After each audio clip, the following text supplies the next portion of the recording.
Salut les ramasseurs de balles, ça va ou quoi les gars? Nouvelle vidéo actualité, j'espère que de votre côté tout va bien. Aujourd'hui on a de superbes nouvelles, on a aussi apparemment les offres que le Bayern aurait envoyées au FC Barcelone concernant Araujo ou encore certains joueurs considérés comme indésirables du côté de la Catalogne comme Ferran Torres qui intéresse toujours et encore le même club, ou bien même Sergi Roberto qui lui aussi intéresse des clubs. Moi j'ai déjà mon idée sur ce joueur, s'il venait à quitter au Barça, on le sait déjà tous où il va aller, donc ces rumeurs là, je vais tout de même vous les faire passer, on va en parler rapidement, mais je pense que vous et moi, on sait que si Sergi Roberto quitte le Barça, on connaît très bien sa destination. Et phénomène, juste avant que cette vidéo actualité commence, une petite parenthèse sur le sponsor de la chaîne, le vestiaire, tout se trouve dans la description. Avec mon code promo, vous avez moins 10%. L'Euro a déjà commencé avec un magnifique match de l'Allemagne hier soir, ou encore l'Espagne qui vient tout juste de terminer leur match avec un Lamine Yamal toujours aussi bluffant, sa qualité de passe à un si jeune âge, ou même sa manière de porter le ballon, c'est juste excellent pour son âge, c'est très bluffant. Maintenant que ça c'est dit, n'hésitez pas à vous procurer les maillots de l'Euro en passant par mon lien dans la description avec le code promo, c'est très peu cher. C'est des prix carrément imbattables. Maintenant que ça c'est fait, plongeons-nous dans l'actualité. On va commencer cette vidéo actualité qui ne va pas être forcément très longue, mais les informations sont quand même assez intéressantes au vu des clubs qui s'intéressent à certains joueurs indésirables ou même de Hansi Flick qui veut faire monter un jeune talent, des jeunes du Barça arrivé la saison dernière au Barça. Il est arrivé là il y a à peine quelques mois en arrière. Il veut déjà le faire monter en équipe première. Donc les informations sont assez intéressantes. On mange bien aujourd'hui. Peut-être c'est pas long, peut-être il n'y en a pas des dizaines, mais on mange bien pour ma part. Newcastle s'intéresserait à Christensen. Est-ce que vous vendez Christensen ou pas? Pour moi, c'est un joueur qui peut être un couteau suisse. C'est un joueur assez polyvalent qui peut jouer en défense centrale ou même ces derniers temps, il a eu à jouer en 6. Moi, c'est un joueur que j'apprécie. Maintenant, je demande tout de même à voir l'offre de Newcastle parce que d'un côté, le Barça est arrivé à un point où il faut vraiment qu'on arrête de réfléchir avec les sentiments. On le sait très bien que le club va devoir se séparer de 4 joueurs et recruter 4 joueurs. On le sait très bien que le club a besoin de faire entrer de l'argent. Donc maintenant, si à chaque fois qu'il y a un club qui s'intéresse à l'un de nos joueurs, on dit « Ah, mais lui, on l'aime bien, mais lui, il est comme ça, il est comme ça. » En gros, qu'on trouve tout le temps des excuses. Ça va pas le faire, les gars. Au bout d'un moment, on vend lui « Ah, mais non, mais lui, on l'aime bien, il peut marquer de la tête. » Ok, d'accord. On vend lui, les gars. « Non, mais lui, tu sais, il sait faire des talonnades, il sait faire le tour du monde à l'entraînement. » Ah, ok. On vend lui « Ah, non, mais tu sais, lui, il court vite, il fait le 100 mètres en 10 secondes. » On vend lui « Non, lui, il est polyvalent. » Mais on vend pas, en fait, à la fin. On a besoin de sous, les gars. Donc, pour moi, Christensen, c'est un joueur que j'apprécie, mais je demande quand même à voir l'offre. Montrez-nous Newcastle de quoi vous êtes capable, à hauteur de combien ils sont prêts à s'attacher les services de Christensen. Et là, peut-être qu'on pourra discuter. Dites-moi vous dans les commentaires, Christensen, est-ce que vous vendez ou pas? On va rester toujours sur la fenêtre du mercato et cette fois-ci, c'est avec Ferran Torres, c'est confirmé. Newcastle est bel et bien intéressé par le requin. GB Sense nous rapporte que Newcastle est intéressé par la signature de Ferran Torres et ce n'est pas la première rumeur de ce genre qui sort sur Ferran Torres. Je pense que c'est bel et bien vrai. Newcastle a pour but de faire ses courses pour cet été du côté du FC Barcelone. Il y a de quoi faire plaisir, seulement il doit faire quand même des efforts financiers parce que la dernière offre qu'ils ont faite au Barça, elle n'était pas forcément assez élevée. Après qu'on ait eu un doute sur l'intérêt d'un quelconque club sur Ferran Torres, il y a de ça quelques jours et aujourd'hui toujours avec Newcastle qui continue son pressing, il y a un autre joueur qu'on n'espérait pas forcément voir des clubs se positionner dessus et que beaucoup veulent voir son départ du côté du Barça. JB Sense nous parle de Sergi Roberto en personne. Gérone, Séville, Valence, quand même, il y a quand même pas mal de clubs en Liga qui veulent s'attacher les services de Sergi Roberto. Comme quoi les gars, certes, encore une fois je le répète, il n'a pas la carrure ni le niveau pour être titulaire au Barça, mais en profondeur de banc, moi c'est un joueur que je pourrais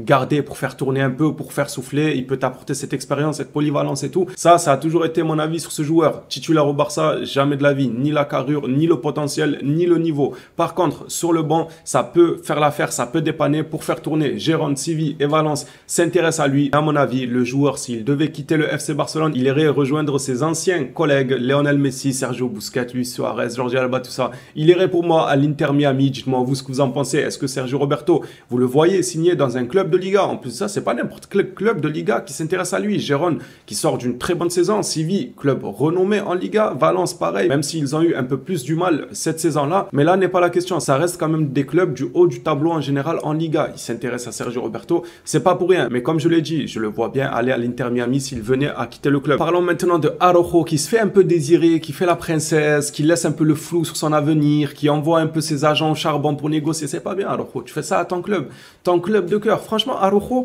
plus ça va, plus je me dis il a un talent monstrueux, tout ce que vous voulez. Moi, je veux pas sa vente, ça c'est clair et net. Je veux le voir continuer au Barça. Je me suis assez répété sur ça, mais on peut quand même critiquer un certain côté ou pas. J'ai l'impression qu'il n'a pas le caractère qu'il faut pour le moment. Alors, à un moment, il avait un caractère de battant, de combattant. Tout ce qu'on veut, tout ce genre de définition-là, c'était à attribuer à Araujo en premier lieu au Barça. Le gars, il allait au charbon H24, mais j'ai l'impression, je sais pas, des fois j'ai l'impression il se croit trop parce qu'il est de la maison. Du coup, un tel ne peut pas le critiquer. Du coup, on n'a rien à lui dire. Du coup, sa place, elle est assuré. Non, c'est pas comme ça. C'est pas comme ça. Je reviens évidemment, je fais allusion à Gundogan lorsqu'il a fait un semblant de tacle à la presse en visant, entre guillemets, parce qu'en soi, il parle de la performance de toute l'équipe, mais lorsqu'il a dit, oui, voilà, faut pas faire ce genre d'erreur et tout à ce haut niveau, comment ça, Araujo, t'aimes pas ça? Mais en vrai, il y a rien de méchant. Mais il y a rien de méchant. Araujo, dans sa tête, il a dû se dire quoi? Et c'est humain. C'est humain. Pour sa défense, on va dire c'est humain. Il a dû se dire, mais lui, il est fou. Il vient d'arriver cette saison. Moi, j'ai porté le Barça sur mes épaules. C'est moi qui sortais du lot quand on était au plus mal. J'ai montré assez de choses. Et lui, il vient de City. Au bout d'une saison, il commence à faire le chef. Mais c'est pas comme ça. Je veux bien comprendre que c'est humain.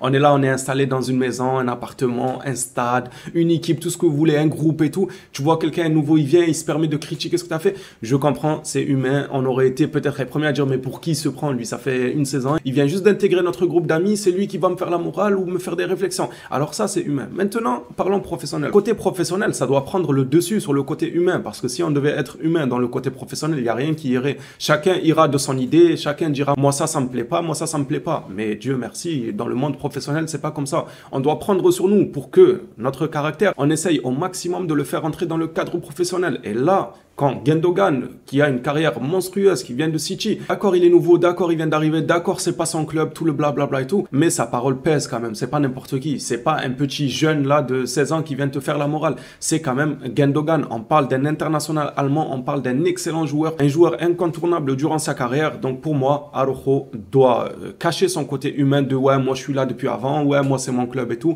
et savoir écouter les anciens quand ils ont un bagage comme ça, et surtout qu'il n'a pas tort l'ancien quand il lui fait la réflexion.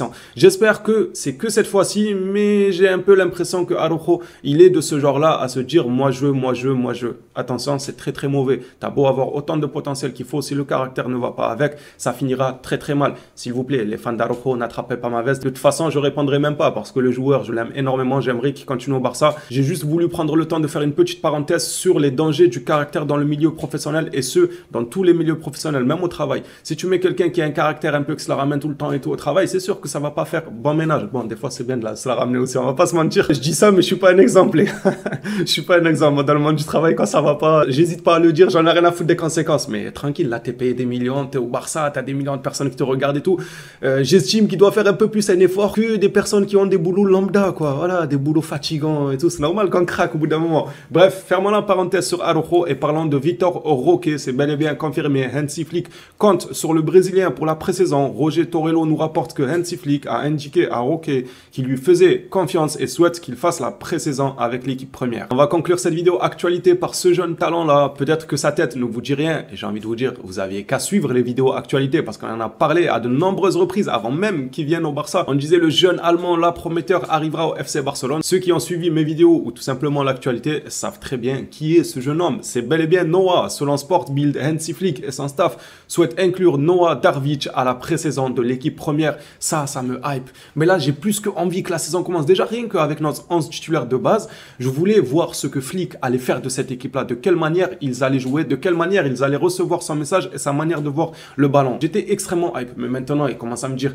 il veut garder Vitor Roque, il veut garder Félix, il veut faire monter Noah Darvic. Mais s'il vous plaît, il n'y a pas un moyen, je sais pas, moi, un vice de procédure pour qu'on commence la saison plus tôt. S'il y a des avocats qui suivent la chaîne, s'il vous plaît, essayez de voir s'il n'y a pas un moyen de commencer la saison plus tôt en trouvant un petit vice de procédure ou quoi. On commence la saison dans 2 semaines, on arrête l'euro même si voilà, comme ça c'est dit. Le gars qui pense qu'à ses intérêts, qu'au club, qu'au Barça, on arrête l'euro, on veut tous voir le Barça évoluer. Blague à part, j'ai extrêmement hâte parce que là, ce que Hansi Flick est en train de concocter, ça a l'air super bon. Je sais pas si on a recruté un coach ou un cuisinier parce que là, il est en train de préparer quelque chose, ça fait saliver quand même. Bref, les phénomènes, sur ce, la vidéo actualité touche à sa fin. Merci à tous ceux qui suivent les vidéos régulièrement, qui like, qui s'abonnent et qui passent par le lien de mon sponsor. Ça rend service à la chaîne. Merci à tous. On s'attrape à la prochaine vidéo sur le FC Barcelone. D'ici là, comme d'habitude, prenez soin de vous, les Blaugrana.